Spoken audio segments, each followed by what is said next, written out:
m2 আর into জি, আর ত্বরণ টি, টান টি যা আছে তাই, এটাই আমরা দিব 1 নম্বর সমীকরণ। এটুক বোঝার কারো সমস্যা নাই।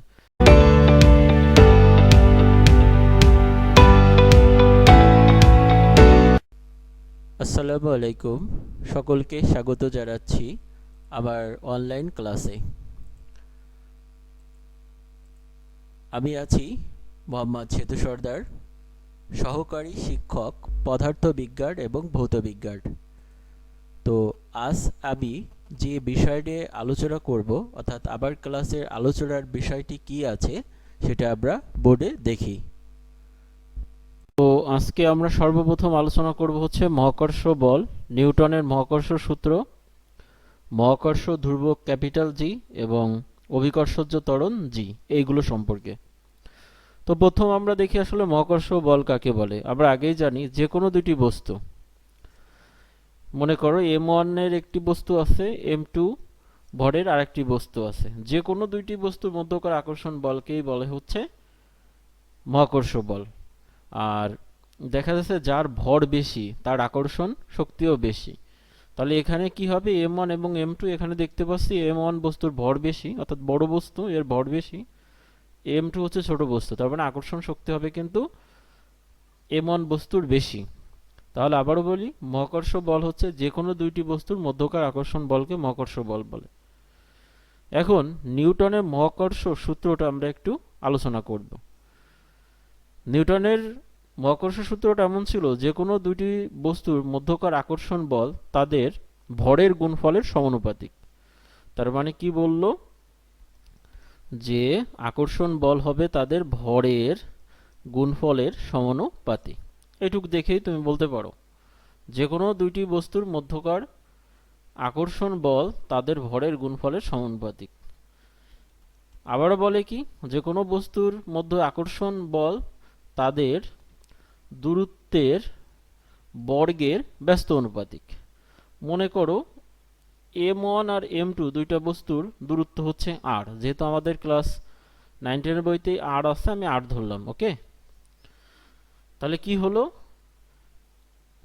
আকর্ষণ বল হবে ভর দুটির গুণফলের সমানুপাতিক, আবার কি হবে, দূরত্বের বর্গের ব্যস্ত অনুপাতিক। তাহলে এটার ধরো 1 নম্বর সমীকরণ, এটারে ধরো 2 নম্বর সমীকরণ। আমরা কি দেখাচ্ছি বুঝতে পারতেছো তো? আমরা দেখাচ্ছি হচ্ছে নিউটনের মহাকর্ষ সূত্র। তাহলে দুটি সূত্র 1 ও 2 নং সমীকরণ হইতে তুমি জানো কি, F varies as m1 m2 by হচ্ছে ডি স্কোয়ার।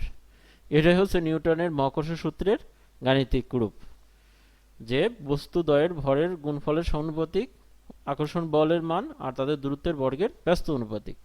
তো একে আমরা একটা কাজ করতে পারি আগের মতন, যে যদি আমরা ভ্যারিজাস উঠাই দিই তখন একটা কনস্ট্যান্ট ধরতে হয়।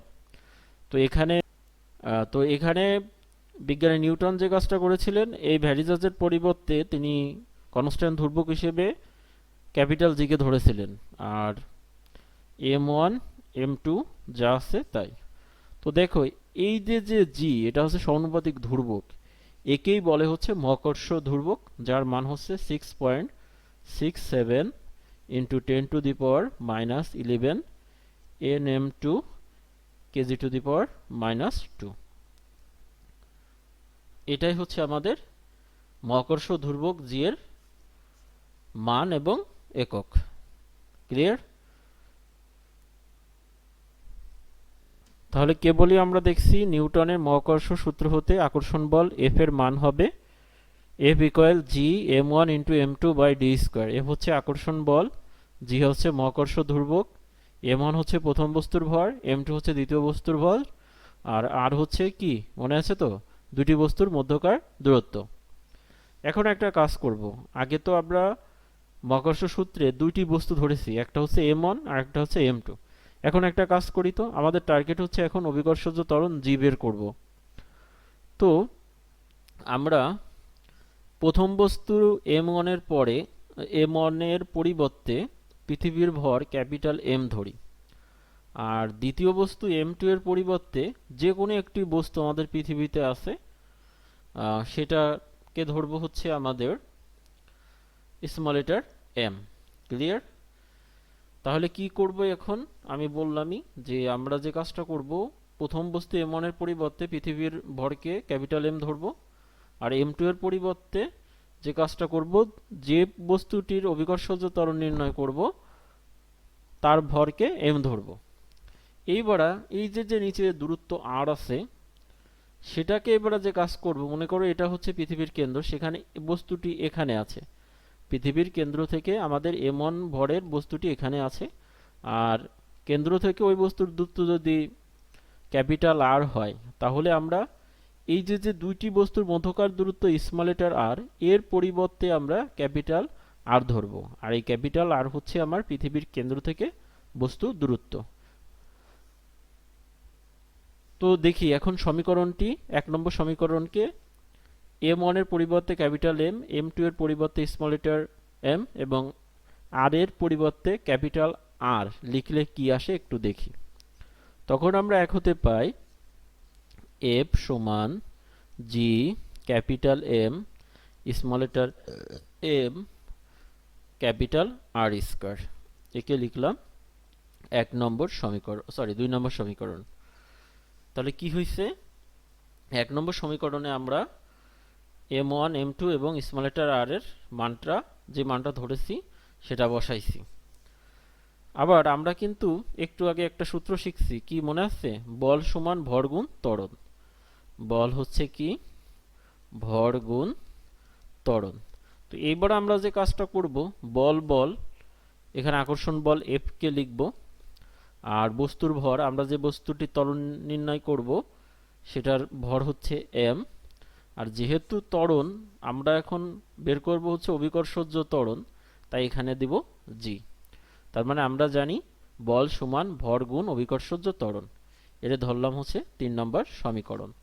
তো এখানে f এর মান এটা, আবার এখানে f এর মান এটা, তার মানে দুইটাই f এর মান, তার মানে দুইটাই সমান হবে। তাই আমরা লিখতে পারি mg সমান হচ্ছে g capital M small letter m by হচ্ছে r স্কয়ার। ওকে, এখন দেখো দুই পাশেই m আছে, অর্থাৎ উভয় পক্ষ থেকে m বাদ দিই, অর্থাৎ m দ্বারা ভাগ করে, তাহলে আমরা পাই স্মল লেটার g সমান capital G m by r square. তাহলে এটাই হচ্ছে আমার অভিকর্ষজ ত্বরণ g নির্ণয়ের সূত্র। এখন যদি আমি মহাকর্ষ ধ্রুবক g এর মান এখানে স্থাপন করি, তারপর পৃথিবীর ভর যদি স্থাপন করি এবং কেন্দ্র থেকে পৃথিবীর ব্যাসার্ধ r এর মান যদি আমি এখানে স্থাপন করি, তাহলে আমরা পাব g এর মান হচ্ছে 9.8 মিটার পার সেকেন্ড স্কয়ার। তাহলে আমি অভিকর্ষজ ত্বরণ g এর মান বের করাটাও তোমাকে দেখালাম। তো তোমরা স্ক্রিনে দেখেই বুঝতে পারছো যে আমি আজকে আলোচনা করব হচ্ছে কপিকল আর কপিকলে গাণিতিক সমস্যা। তো কপিকল অনেকেই জানো, তোমরা দেখছো না যে কুয়া থেকে, অর্থাৎ আগের দিনে যে কুয়া থেকে আমরা পানি পান করতাম, কুয়া থেকে পানি বের করার জন্য কিন্তু এই কপিকল ব্যবহার করা হয়। কপিকলের এক প্রান্তে হচ্ছে আমরা কি ব্যবহার করি, বালতি, অপর প্রান্তে হাত দিয়ে টেনে পানি উঠাই। তো এই কপিকল নিয়ে আমাদের পদার্থবিজ্ঞানের 3য় অধ্যায়ে একটি ইম্পর্টেন্ট টপিকস আছে। বোর্ড কোশ্চেনে আমরা দেখি যে এখান থেকে সৃজনশীলের অঙ্ক আসে, গাণিতিক সমস্যাগুলো। এজন্য আমি গাণিতিক সমস্যা দেখব এবং এর সূত্রগুলো কেমন হয় সেটা দেখাবো। তো এখানে দেখো আমি একটি কপিকল দেখাইছি, এর দুই প্রান্তে দুইটি বস্তু রাখলাম, এক প্রান্তে 4 কেজি, এক প্রান্তে 5 কেজি।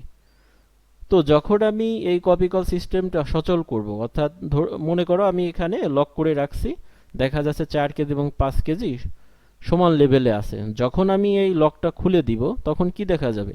দেখা যাবে যে 5 কেজি বস্তুটি এখানে এসে মাটিকে স্পর্শ করে, তার মানে 5 কেজি বস্তুটি হচ্ছে নিচের দিকে চলে আসলো, আর 4 কেজি বস্তুটি আগে যে প্রান্ত ছিল সেখান থেকে উঁচু হয়ে আসে এখানে আসলো।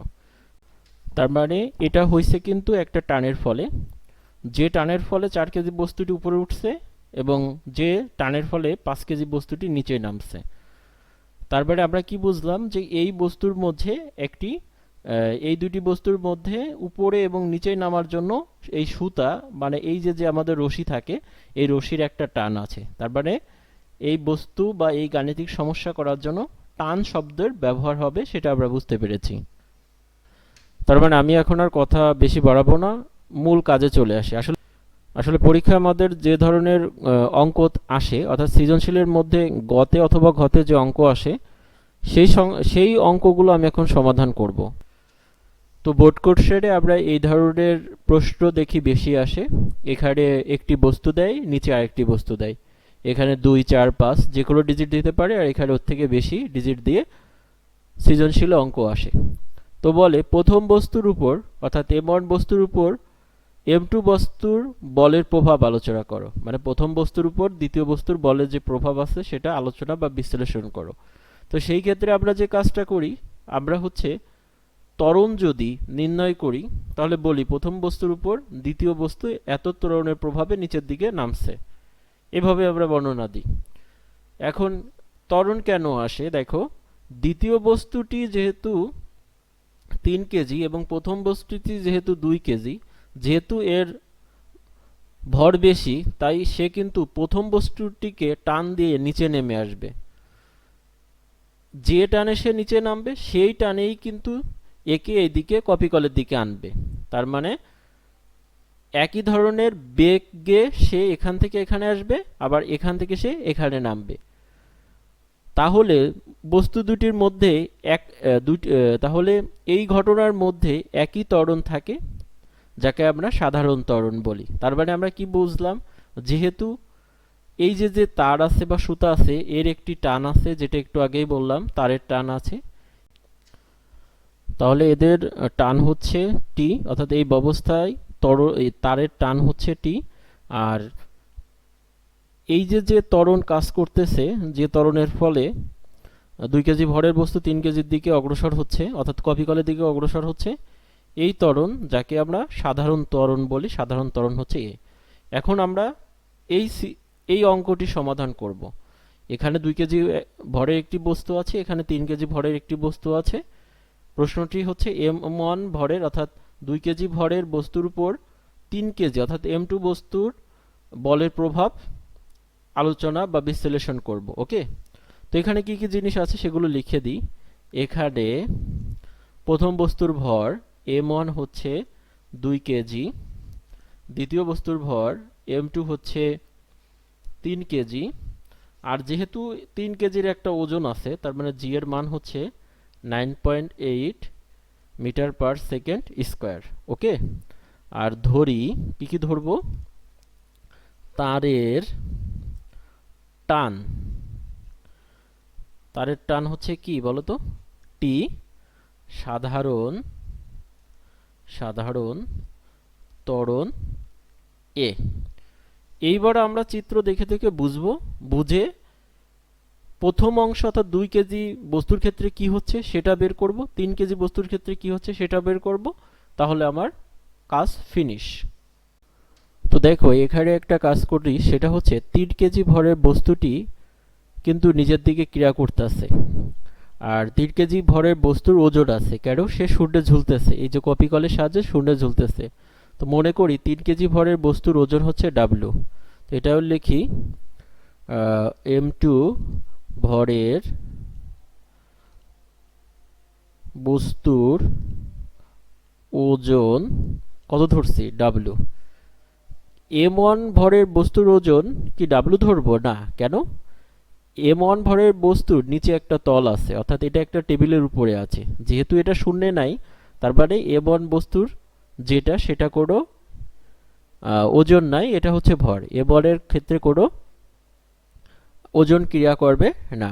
তো এখন একটা ইম্পর্টেন্ট বিষয়, এটাই একটু ছেলেমেয়েরা বুঝে কম। তো আমাদের তারের যে টানটা আছে, তারের টানের ফলে এই 2 কেজি ভরের বস্তুটি কপি কলের দিকে যাবে, অর্থাৎ তারের টানটা হবে এই দিকে।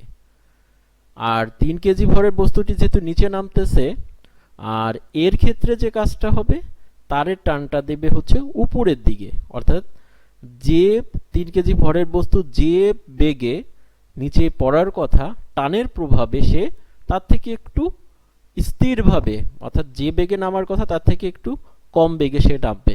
সেক্ষেত্রে এই ক্ষেত্রে অর্থাৎ 3 কেজি ভরের বস্তুর ক্ষেত্রে টানটা উপরের দিকে ক্রিয়া করবে, আর 2 কেজি ভরের বস্তুর ক্ষেত্রে টানটা হচ্ছে কপি কলের দিকে ক্রিয়া করবে, কারণ এখানে ওজন হচ্ছে সম্পূর্ণ নিচের দিকে ক্রিয়া করতেছে। আর 2 কেজি ভরের বস্তুটি যেহেতু কপি কলের অপর প্রান্তে আছে, সেই ক্ষেত্রে টানটা উপরের দিকে ক্রিয়া করবে। আশা করি বুঝতে পেরেছ। তো আমরা কি দেখতে পাচ্ছি? আমরা দেখতেছি m2 ভরের বস্তুটি নিচের দিকে নামছে, অর্থাৎ বস্তুটির ওজন বেশি আর বস্তুটির টান কম। সেক্ষেত্রে আমরা লিখতে পারি W গ্রেটার দ্যান T। এখন দ্বিতীয় বস্তুর ক্ষেত্রে অর্থাৎ m2 বস্তুর ক্ষেত্রে কার্যকর বল মানে কি ধরনের বল কাজ করবে সেটা এখানে বুঝি। এখানে যে বলটা হচ্ছে তার ওজন, অর্থাৎ তার ওজনটা নিচের দিকে ক্রিয়া করতেছে আর তার টানটা উপরের দিকে ক্রিয়া করছে, তার মানে কার্যকর বল হবে ওজনের বিপরীত, তার মানে W মাইনাস টি। এবার আমরা মানগুলো বসাই। তার মানে এটাই কিন্তু মেন, যে এখানে m2 ভরে কার্যকর বল হবে কি কার্যকর, মানে এখানে কি বলটা কাজ করতেছে, W নিচের দিকে ক্রিয়া করতেছে আর টানটা উপরের দিকে ক্রিয়া করতেছে, তাই কার্যকর বল হবে W মাইনাস টি। এখন কার্যকর বল F2 এর জায়গায় লিখতে পারি F সমান m এ, আমরা জানি সেই সূত্রটা অ্যাপ্লাই করব। যেহেতু দ্বিতীয় বস্তুর ভর m2 আর ত্বরণ হচ্ছে এদের সকলের একটা সাধারণ ত্বরণ আছে, সেটা হচ্ছে a, আর W হচ্ছে বস্তুর ওজন, ওজন হচ্ছে m2 আর ইন্টু g, আর ত্বরণ টি টান টি যা আছে তাই, এটাই আমরা দিব 1 নম্বর সমীকরণ। এটুক বোঝার কারো সমস্যা নাই। আবারও বলি, এখানে যে কাজটা করা হয়েছে, কার্যকরী বল F সমান কি হয়েছে, ওজন মাইনাস টান, তারপরে মানগুলো বসালাম, তাকে 1 নম্বর সমীকরণে লিপিবদ্ধ করলাম। এবার প্রথম বস্তুর ক্ষেত্রে কি হয় সেটা একটু দেখি। তো এবারে m1 বস্তুর ক্ষেত্রে কি দেখা যাচ্ছে, দেখো m1 বস্তু অর্থাৎ 2 কেজি ভরের বস্তুটা কি হচ্ছে, এখানে যে বল কার্যকর হচ্ছে সেটা হচ্ছে কি শুধুমাত্র টান, টানের যে বলটা সেই টানের ফলে বস্তুটি এখান থেকে এদিকে যাচ্ছে। এখানে কিন্তু ওজন কোনো কাজ করতেছে না, কেন, বস্তুটি এই টেবিলের উপর বা কোনো একটা পৃষ্ঠের উপর আছে। তাহলে এখানে কার্যকর বল হচ্ছে কি কিসের সমান, এখানকার টানের সমান। তাহলে আমরা লিখব, এখানে মুছে দিছি, তাহলে 1 নম্বর সমীকরণ তো এটা পাইছিলাম, তাহলে লিখব সেম একইভাবে m1 ভরের ক্ষেত্রে। m1 ভরের ক্ষেত্রে কি হইছে, m1 ভরের ক্ষেত্রে কার্যকর বল F1 কি হবে বলো তো, কার্যকর বল হচ্ছে এখানে যে বলটা কাজ করছে সেটা হচ্ছে কি শুধুমাত্র টান কাজ করছে, তাহলে কার্যকর বলটাই হচ্ছে তার টান। বা এখানে তুমি মান বসাও, F1 এর মান কি আছে, প্রথম বস্তুর বল হচ্ছে সেম একই, ভর গুণ ত্বরণ, ভর হচ্ছে m1 আর ত্বরণ হচ্ছে তাদের সাধারণ ত্বরণ a যেটা আছে সেটা, আর t হচ্ছে t। এটারে দাও 2 নম্বর সমীকরণ। এবারে এটা 1 নম্বর সমীকরণ, এটা 2 নম্বর সমীকরণ, এই দুটারে যোগ করি, 1 প্লাস 2 কি হয়, 1 নম্বর সমীকরণ আছে m2a equal m2g minus t, নিচে 2 নম্বর সমীকরণ m1a m2, নিচে 2 নম্বর সমীকরণটা লিখলাম, 2 নম্বর সমীকরণ হচ্ছে m1a ইকুয়াল t, তাহলে m1a ইকুয়াল t।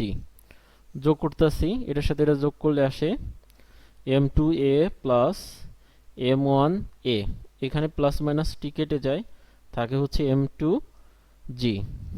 এখান থেকে তুমি a কমন নাও, থাকে হচ্ছে m1 প্লাস m2, আর এখানে হচ্ছে m2g। এবার তুমি মান বসাই দাও একবার। m1 এর মান কত আছে, m1 এর মান ছিল হচ্ছে 2 কেজি, m2 এর মান ছিল 3 কেজি।